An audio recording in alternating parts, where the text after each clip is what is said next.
A ideia mais obsoleta é ir para a escola, conseguir um emprego, trabalhar duro, economizar dinheiro e sair das dívidas, e investir no mercado de ações no longo prazo. Por que você pouparia dinheiro se eles estão imprimindo trilhões de dólares? A distância entre o 1% e os 99% é enorme. Não é apenas sobre dinheiro. Você precisa dar um passo para trás e olhar o quadro geral. Então, o que você faz? Em cada um de nós existe uma pessoa pobre. Ainda há uma pessoa pobre dentro de mim. Há também uma pessoa de classe média. E a pessoa de classe média quer segurança. Eles querem aquele salário fixo. E há uma pessoa rica. Eles estão todos dentro de nós. Exceto que você não é ensinado. Você é ensinado a ir para a escola, conseguir um emprego e receber um salário. Você não foi ensinado como ficar rico. Se você leu Pai Rico e Pai Pobre, meu pai rico se recusou a me pagar. Ele disse que o contra-cheque é uma das coisas mais prejudiciais que você pode aceitar na sua vida. Ele disse que no momento em que você recebe um contra-cheque, você é um empregado. E essa é a mentalidade. Portanto, meu pai rico nunca me pagou. E isso deixava meu pai pobre louco, que era um funcionário do governo. Ele dizia, você tem que pagar as pessoas. Meu pai rico não estava dizendo que o salário era ruim. Ele dizia que não queria ser escravo do dinheiro. Então, como empresário, você sabe, se o pai rico desistisse, acabei de tentar outra empresa. Ele não precisava de um salário. E eu não precisava de ninguém para cuidar de mim. Se o governo não gosta de mim, eu me mudo para outro país, porque eles precisam de empreendedores lá. Portanto, o empreendedor não é tanto um negócio. O empreendedor é realmente a mentalidade, o conjunto de habilidades e um conjunto diferente de regras. Veja bem, as pequenas empresas não operam pelas mesmas regras que as grandes empresas. O empreendedor é, primeiro, a mentalidade, conjunto de habilidade e regras. E dependendo se você é um funcionário ou uma pequena empresa, as regras são diferentes, as mentalidades são diferentes. Os conjuntos de habilidades são diferentes. Se você pudesse dizer uma coisa a alguém que nunca empreendeu e eles estão pensando em dar um salto de fé para se tornarem empresários, o que você diria para eles? Bem, eu vou dizer a eles a mesma coisa que aconteceu comigo. Sabe, no meu último pagamento, eu ainda me lembro claramente, foi um dos piores e melhores dias da minha vida. Eu estava em Porto Rico, eu trabalhava para a Xerox e meu chefe me deu o meu último. Não era um contra-cheque de pagamento, era um cheque de bônus. Eu acho que foi cerca de 30 mil dólares tributados, e esse era o único problema. Então, eu recebi esse cheque e pensei, nossa, você sabe, quero dizer, eu estava animado, mas também fiquei perturbado. Então, esse outro cara veio até mim, seu nome era John, e ele disse para mim, você vai voltar. E eu perguntei, por quê? E ele falou, porque você vai falhar. E eu olhei para ele e disse, olha, explicando em algumas palavras, porque foi isso que ele fez. Ele saiu da Xerox, falhou e depois voltou. Eu falei para ele, olha, você falhou e voltou, mas eu vou falhar e nunca mais vou voltar. E essa é a atitude. Você sabe o que eu quero dizer? Se você dizer, bem, se eu falhar, voltarei para a mamãe e o papai. É isso que você vai fazer. Então, ao falhar foi quando me tornei um empreendedor, porque eu não tinha dinheiro. Eu não tive dinheiro por anos, porque eu não tinha salário. Mas foi isso que meu pai rico me incentivou a fazer. Ele me dizia, quando você não tem esse salário, você fica mais faminto, mais esperto. E é um teste para o seu caráter. Você vai se tornar um trapaceiro? Vai ser um desonesto? Vai enganar e roubar? Ou você vai se tornar um ser humano melhor? E essa é realmente a vantagem de se tornar um empreendedor. Você realmente descobre quem você é quando você não tem nada. Então, você sempre tem que ver o quadro geral. Muitas pessoas pensam, mas o que vai acontecer comigo? E quando você olha para o quadro geral, você também saberá que quando algo de ruim acontece, algo de bom acontecerá. Mas você precisa se preparar para o que quer que aconteça. Se você acha que os próximos 20 anos serão como os últimos 20 anos, você vai se dar mal. Quando vamos ao supermercado para comprar uma caixa de leite, sempre olhamos a data de validade. Mas a maioria das pessoas não verificam a data de validade de seus cérebros. Ao invés de me livrar de dívidas, fico endividado. Acabei de refinanciar 300 milhões de dólares em dívidas. Passei de 5% para 2,5% de juros. Cada mês entra mais dinheiro, porque meu custo de dinheiro diminuiu. Então, enquanto alguns especialistas financeiros dizem para você se livrar da dívida, Eu digo para aprender a usar a dívida. Olha, quando voltei do serviço do Vietnã, em janeiro de 73, a primeira coisa que meu pai rico me disse foi: vai para a escola aprender a investir em imóveis. Não era o mercado de imóveis, mas sim como usar as dívidas e os impostos. Dívidas e impostos deixam os ricos mais ricos. Dívidas e impostos deixam a classe média e os pobres mais pobres. Então, todos os caras ricos que são médicos e advogados, você sabe, esses caras estão se dando mal e eles nem sabem o porquê. Os médicos estão se dando mal. Assim, eles estão ganhando mais dinheiro, mas após todas as deduções de impostos, é um valor muito menor.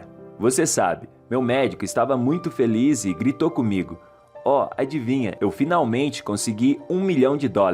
Então eu disse: "Sim, mas quanto você pagou em impostos?" Ele disse: $750 mil.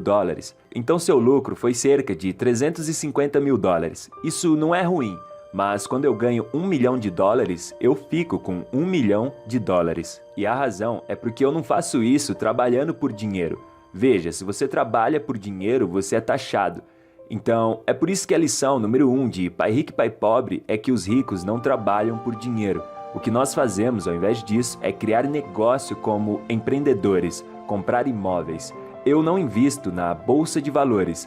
A razão é porque, como empreendedor, eu tenho mais controle sobre a minha renda, quanto eu ganho e quanto eu pago de impostos. E porque eu sou empresário e investidor no ramo imobiliário, eu pago 0 impostos.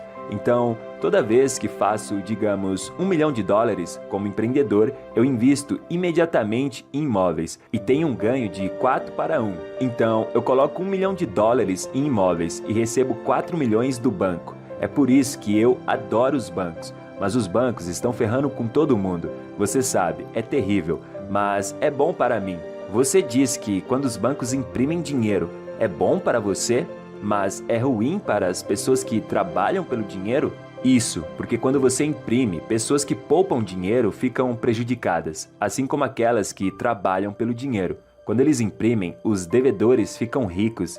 Veja, dívidas e impostos tornam os ricos mais ricos e os pobres e a classe média mais pobres. Quando temos ideias obsoletas, obtemos resultados absolutos. Então, o que está acontecendo para a maioria das pessoas, a ideia de ir para a escola, conseguir um emprego, trabalhar duro, economizar dinheiro, se livrar de dívidas, comprar uma casa, porque é um ativo a investir a longo prazo, isso está obsoleto. O mundo mudou. O mundo mudou em 1971, quando o presidente Nixon nos tirou do padrão ouro e o dinheiro tornou-se dívida. E se nos livrarmos da escola, o que aconteceria? Seria melhor se não tivéssemos nenhum sistema educacional?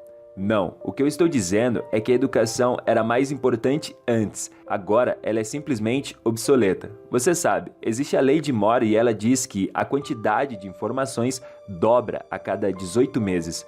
Ou seja, em 18 meses está obsoleto, e esse é um fenômeno recente. Quando você sai da escola, você está obsoleto. Hoje os bancos estão cobrando juros para economizar dinheiro. Em outras palavras, os bancos não querem seu dinheiro. Eles imprimiram demais e é por isso que existem bolhas no mercado de ações e bolhas no mercado imobiliário.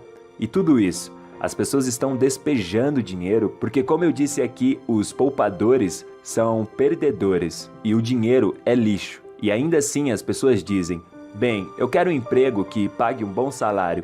Essa é uma ideia obsoleta. Sair da dívida é uma ideia obsoleta. Você deve aprender como se endividar, como usar as dívidas para ficar rico. E eles nunca vão te ensinar sobre os impostos. E a razão pelo qual 1% está bem aqui e os outros 99% estão indo nesta direção é porque quando você imprime dinheiro, duas coisas acontecem: inflação e impostos. E isso está acabando com eles. E qualquer empresário que pensa, só vou ganhar dinheiro, começar um negócio e ganhar muito dinheiro, porque é disso que nós falamos, não é isso que os verdadeiros empreendedores estão fazendo. Existem 28 milhões de empresários, donos de pequenas empresas na América. 24 milhões são empresários individuais. Eles são chamados de empreendedores sem funcionários. E é isso que acontece quando as pessoas não entendem o que o empreendedor faz. Portanto, a maioria das pessoas trabalham por conta própria, mas não são realmente empreendedores. Os autônomos pagam os impostos mais caros de todos, e ninguém diz isso a eles. Sim, também é chamado de espírito empreendedor, Mas o que realmente estamos falando é que não existe economia ruim. Você sabe, eu e você, todos nós temos uma economia externa, mas também temos uma economia interna. E a nossa força de vontade é para mudar a nossa economia interna. Então, para mim, eu posso ver a boa, posso ver a ruim. Eu realmente não ligo, porque eu vou ser rico de qualquer maneira. Mas uma pessoa pobre, com uma economia pobre, tudo que eles vão ver é uma economia ruim, porque não sabem ganhar dinheiro em nenhuma economia. Uma pessoa de classe média, ela tem uma economia de classe média. Ela deseja uma boa casa, um salário fixo, um emprego e um carro. Então, quando você tira o trabalho deles, isso é um desastre. Bem, uma vez que o empresário não tem emprego, não é grande coisa. Então, tudo que estou dizendo às pessoas é o que Buckfiller me ensinou. Existem sempre dois lados. Você sabe o que eu quero dizer. Então, se você acha que a economia está ruim, é porque sua economia está ruim. Se você acha que a estabilidade, você sabe, o emprego é importante, então você verá uma economia sem empregos. Sua economia vezes economia externa. O que você consegue controlar vezes o que você não consegue controlar. Eu posso controlar sim. É chamado de foco interno vezes foco externo. Portanto, o verdadeiro empreendedor tem o foco interno. Mas se eles caírem, eles dizem, olha, isso é bom, porque eu vou subir ainda mais alto. Você sabe, a pessoa comum vai cair e dizer, eu vou tomar um Prozac. Algumas pessoas erram, mas dizem que os erros não importam. Mas importa sim. Significa que você não sabia algo. Mas o verdadeiro empresário, se ele cai, ele sempre consegue se levantar e subir ainda mais alto. Então, não importa o que aconteça com ele, ele se torna mais forte, melhor, mais inteligente e feliz. E a pessoa com uma mentalidade fraca normalmente tem tanto medo de que algo aconteça que acaba acontecendo. Você sabe, pessoas que sentem medo de perder seus empregos normalmente perdem seus empregos. Você sabe o que eu quero dizer? Então, o primeiro trabalho do empresário é controlar aqui dentro e não lá fora. No momento em que você recebe um salário, você se torna um empregado. E você precisa ser mais forte do que isso. É tudo sobre ter controle interno.